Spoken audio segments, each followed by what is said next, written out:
I am Caleb Bazinski. I am doing a drill press response video.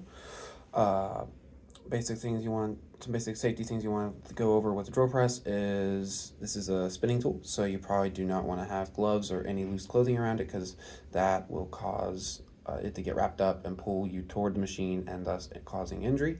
Uh, After covering that, some basic safety things about working with the tool. One, do not leave the key in it, which is the tightening mechanism that allows that tightens the chuck up so that it holds the bit, whatever it's holding. Don't leave that in there because if that stays in there, it's going to fling out and whack someone, and that's dangerous. Some other things to remember, make sure you clamp down your work. There was a lot with these videos I was watching, was like a lot of guys didn't clamp down their work. There was one about how to drill and tap a hole. That was really helpful. I saw the guy start the hole, and usually the pieces catch whenever the bit goes through the material that you're drilling through. So because of that, I was like, okay, I think it's fine to start the hole, then you clamp down your work after you've found the center. And you keep it in the same spot.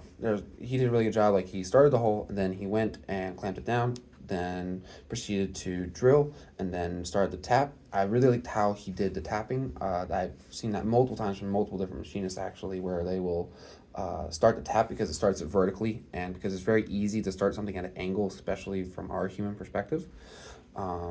There's that. I want to say the introductory video on how to set up a drill press, very, very helpful. The guy described like how to adjust speeds, and there's usually charts that you can refer to and on what speeds to use for a drill press.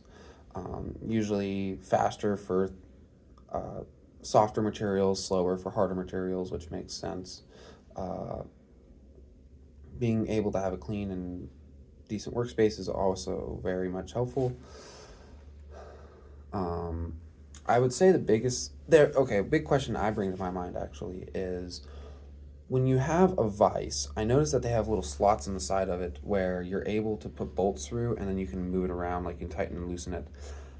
How easy is that? Like, I know putting a clamp on that would be work, but then you got something hanging off the side of your table or off the table, and so now you got a clamp is something that you can get caught on and be in the way.